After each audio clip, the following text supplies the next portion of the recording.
Waika Coyote, Kenthen Thomas. Today I'm going to be doing a story that we did here at the Aboriginal Education Department. But before we do, I'm going to do what we consider the work before we do the fun things. So that's the introduction, the protocols, and we try to do it in as good a kind of way and to just introduce ourselves and to let you know who we are and what we're going to do. So Kenthen Thomas, Kenthen Thomas is my name. I'm from an area we now know as Salmon British Columbia, but we used to call it Switsmoth. And that just simply means the bushes of the soapberry bushes. So that was an area where we used to collect and harvest and do a lot of our fishing in that area. But now it's known as Salmon British Columbia. And some of my kia'as and pa'as are Dr. Mary Thomas, Mark Thomas, Herbie, and Beard Johnny. And I have some parents, their names are Phyllis and Jerry Thomas. And I have a son, his name is Susab Sewell. But I'm also going to do a read aloud, a story called How Coyote Lost the Animal People's Voices. And this is a story that was created and written by myself, Kenthen Thomas, and the artwork was done by Desiree Roy Alexis, and she's a really good friend of mine from Salmon British Columbia as well too. So I really hope you enjoy the story and whatever lessons you pull out of it, feel free to share with myself or with anyone else, with your teacher or your friends. And I hope you enjoy. But before I do, I'd just like to give you a little bit of background about this story. This story has a tie into the day of Sewulknoah. And it also has a First Peoples Principles of Learning, which is learning is embedded in memory, history, and story. And this is a story about how Coyote discovered a song and he fell in love with it right away. He fell in love with it. And he tried to sing the song, but he did not ask permission to sing the song. And that's one of the First Peoples Principles of Learning too. Some knowledge is sacred and can only be used with recognition, acknowledgement, and permission, which Coyote did not ask for. So Coyote was warned of the consequences if he continued. Unfortunately, Coyote ignored the warning and soon all the animal people lost their voices because of his actions. So Coyote goes on a journey to learn and to find the voices again. So I'm going to begin the story, how Coyote lost the animal people's voices. So a long time ago, before us humans were here, it was only the animal people.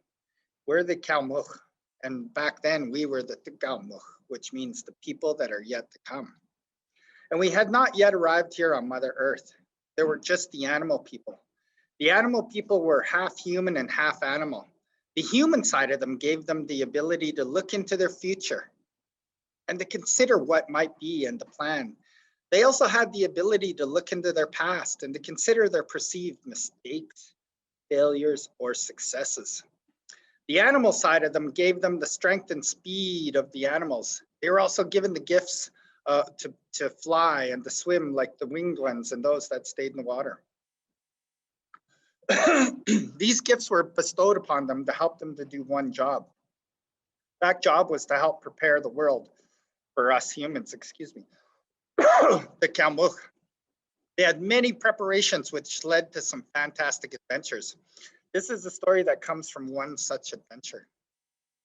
Like all Secwepemc stories, they begin with a long time ago. Coyote, the one we know as Senghojolo, was out doing what Coyote does. He was running and jumping and always on the lookout for food. When from the mountains, from the trees, from the air, and from the wind, he heard a beautiful voice. That beautiful voice was singing a song that went, hey-ya, hey-ya, hoo, hey-ya, hey-ya, wee. The song would go louder, hey-ya, hey-ya, and softer. As it floated in and out of the trees and the wind, Coyote immediately fell in love with the voice in the song. He had never heard anything such as this before,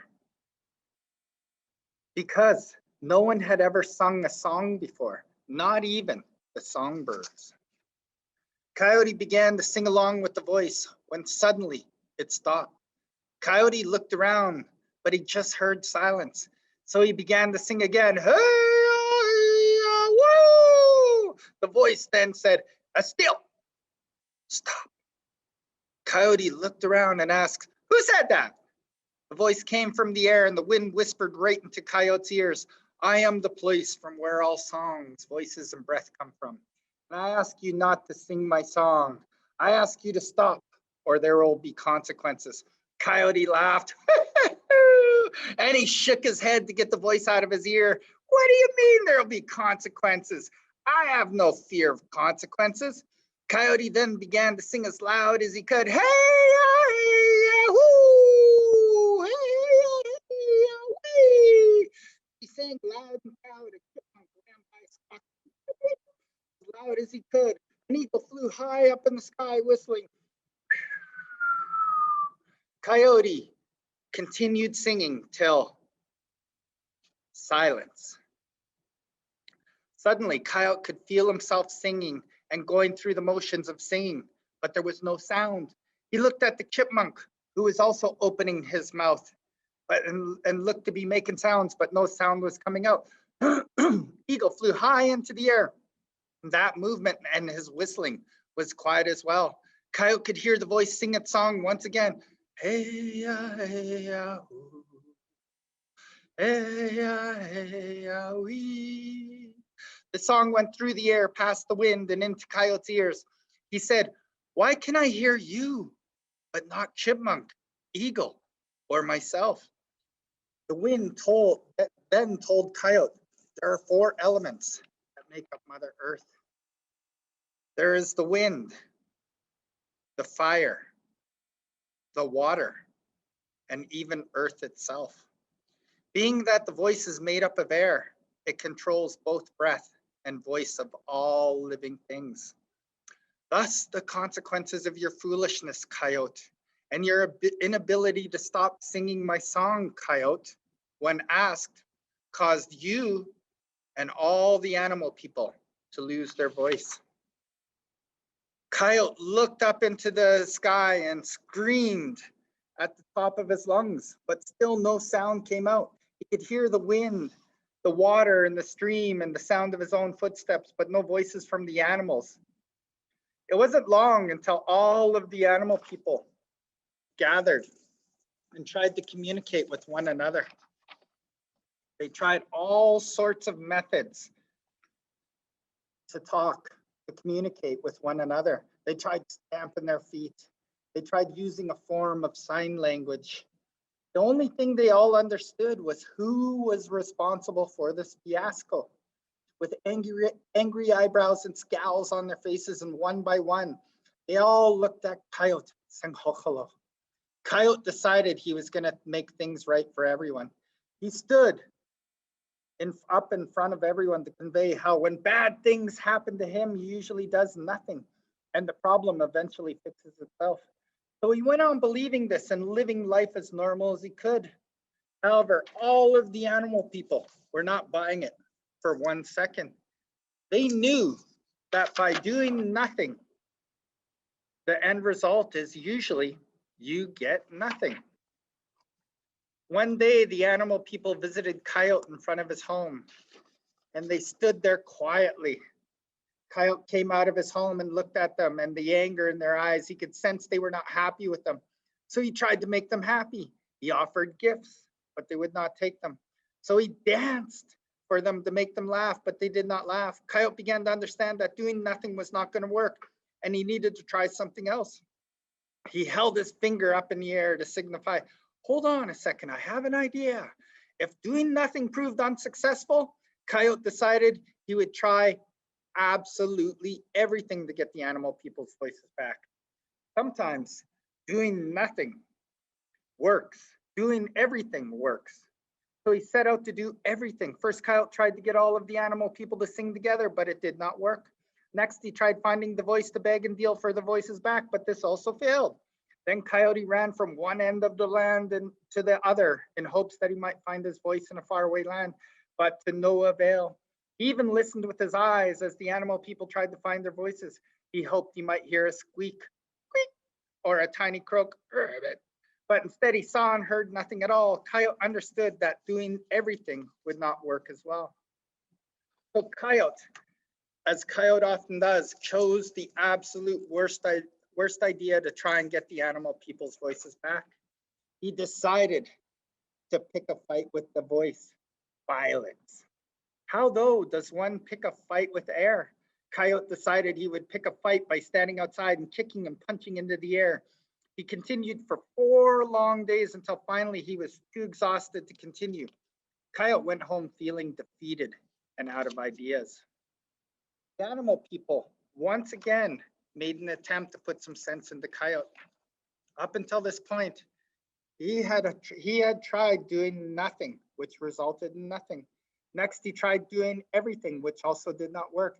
Then he tried the absolute wrong thing. This too did not work in bringing back the animal people's voices.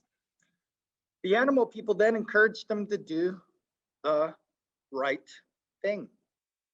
For a second time, the animal people ended up outside of Coyote's home. This time, they were not upset, and they put their angry eyebrows away. They were concerned because without their voices, they had lost the ability to speak, to share stories, to listen, and tell each other how much they loved one another. It was a very sad time, and they knew Coyote was the only one who could fix things.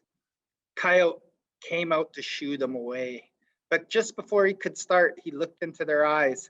Without one word being spoken, he understood the message loud and clear. Doing nothing does not work. Doing everything is just motion without cause. Doing the wrong thing is just plain wrong. The only right thing to do was the right thing. Coyote looked at his friends, family, and all of the animal people and smiled at them. They all turned around and went home trusting that Coyote, Senghocholo, received the message. The next morning, Coyote woke up before sunrise. He washed himself 4 times in the babbling stream. He cleansed himself with sage and set out to find the voice.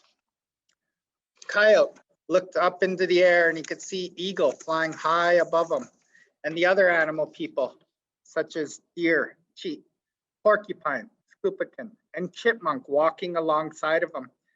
Coyote finally felt good doing the right thing. Senghocholo, or Coyote, left to find the voice. He walked for 4 days and 4 nights until he could no longer walk, and he sat down.